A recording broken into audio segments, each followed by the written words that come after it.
Hi friends, నమస్తే అండి. Welcome to our channel. ఈరోజు మనం ఎంతో టేస్టీగా ఉండే కోడిగుడ్డు పులుసు తయారు చేసుకుందామండి. ఇది మా అమ్మ తయారు చేసే విధానం అండి. ముందుగా స్టవ్ వెలిగించుకొని బాండీ పెట్టుకొని ఒక 4 స్పూన్స్ ఆయిల్ హీట్ చేసుకోవాలండి. దాంట్లో 1/2 స్పూన్ జీలకర్ర, 1/2 స్పూన్ ఆవాలు వేసుకోవాలి.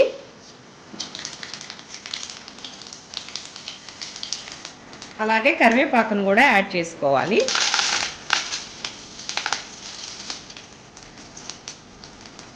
ఇప్పుడు చిన్నగా కట్ చేసుకున్న ఉల్లిపాయ ముక్కల్ని యాడ్ చేసుకోవాలి. ఒక 4 ఉల్లిపాయలను చిన్న చిన్న ముక్కలుగా కట్ చేసుకున్నానండి.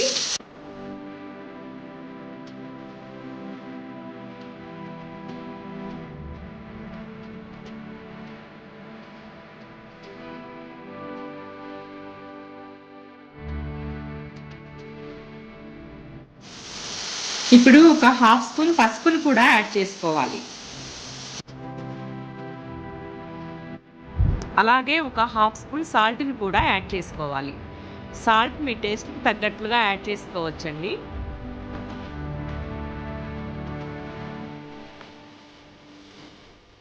ఇప్పుడు ఒక 4 లవంగాలను కూడా యాడ్ చేసుకోవాలండి.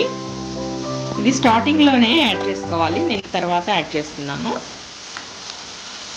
అలాగే ఒక స్పూన్ అల్లం వెల్లుల్లి పేస్ట్ని కూడా యాడ్ చేసుకోవాలి. అల్లం వెల్లుల్లి పేస్ట్ ఫ్రెష్గా దంచుకుంటే బాగుంటుందండి. అలాగే ఒక పెద్ద టమాటోని కూడా ముక్కలుగా కట్ చేసుకొని యాడ్ చేసుకోవాలి.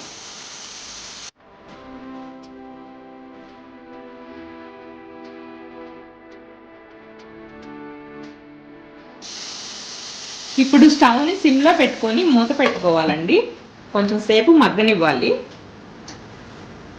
కొంచెం మగ్గిన తర్వాత ఒక 2 పచ్చిమిరపకాయలను ముక్కలుగా కట్ చేసుకొని యాడ్ చేసుకోవాలి.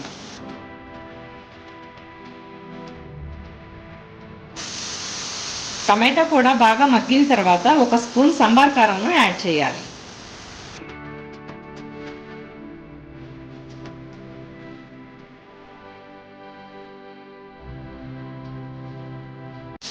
ఇవన్నీ బాగా ఫ్రై అయిన తర్వాత ఒక నిమ్మకాయ సైజు చింతపండును నానబెట్టుకొని పులుసు తీసుకొని యాడ్ చేసుకోవాలి.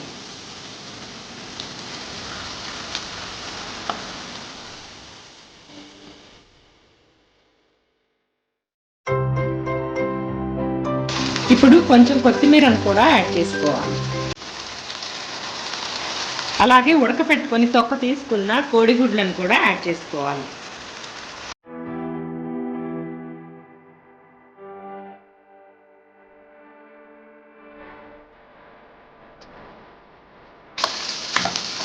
ఇప్పుడు కోడిగుడ్లు మునిగేలాగా వాటర్ని యాడ్ చేసుకోవాలండి.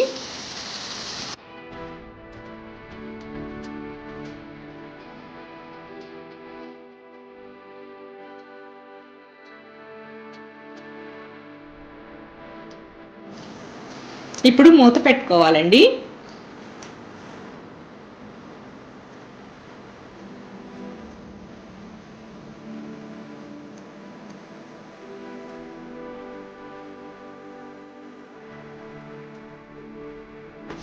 ఇప్పుడు ఒక గిన్నెలోకి ఒక స్పూన్ శనగపిండిని తీసుకొని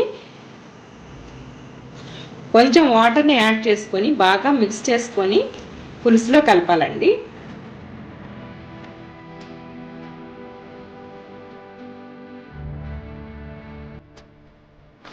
ఇప్పుడు బాయిల్ అవుతున్న పులుసులో దీన్ని యాడ్ చేయాలి.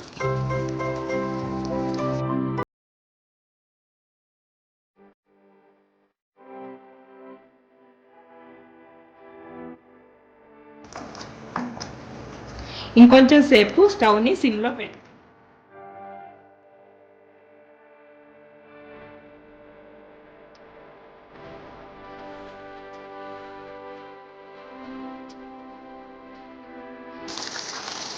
ఎంతో టేస్టీగా ఉండే కోడిగుడ్డు పులుసు రెడీ అండి.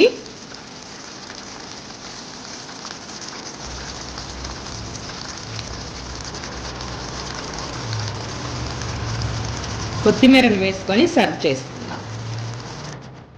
Thank you for watching. ఈ వీడియో మీకు నచ్చినట్లయితే మీ ఫ్రెండ్స్కి కూడా షేర్ చేయగలరు. Please subscribe my channel.